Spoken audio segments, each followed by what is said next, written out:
मैं इस आयत करीमा दा तर्जमा और मुख्तसर मफहूम अर्ज करन तो पहले एक दो सवाल आप भाइयों से, आप अजीजों से पूछना चाहता हूँ। अगर कोई ਤੁਹਾਡੇ घर अजनबी आदमी आ जाए, कोई परदेसी आ जाए जिसके नाल ਤੁਹਾਡੀ वाकफियत नहीं है और तुसा उसन अदबो एहतराम नाल बिठाओ, खाना शाना खिलाओ और फिर उसको पूछो कि भाई जी आप किस जगह तो आए हो, पिंडियो आए हो, लाहौरों आए हो, किस जगह? वो अगो जवाब दे जी भाई मैं इसका तो पता नहीं है। तो थोड़ी जी तशवीश होगी ये बंदा दिमाग इसका सही है या क्या, इस पता ही नहीं है कि मैं किस जगह तो आया।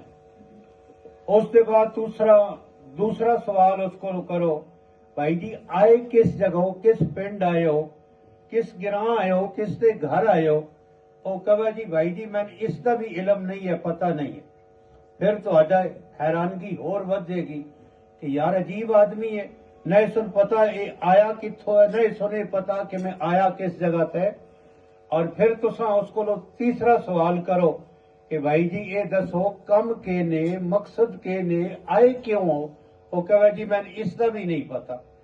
फिर तुसा सोच विच पै जासो कि ये बंदा कोई दीवाना ही है, कोई पागल ही है। सोचो या नहीं जी? चौथा सवाल तुसी ये करो, भाई जी तुसा जाना किथे? वो कहे जी मैं इसका भी कोई पता नहीं।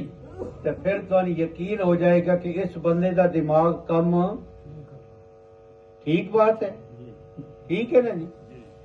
लेकिन मेरे भाइयों, मैं अगर इस गल का नहीं पता कि मैं कित्थों आया, मैं किस जगह तो आया, मैं क्यों आया, मैं फिर वापस किथे जाना, तो फिर मेरे बारे दे विच फैसला लोगों का क्या होगा कि इसका भी दिमाग कम नहीं कर रहे।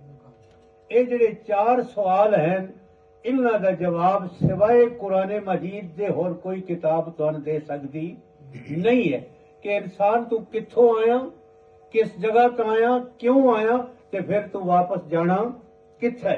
इसका जवाब कुरान मजीद तो सिवा नहीं मिल सकता। मेरे भाइयों, रमजान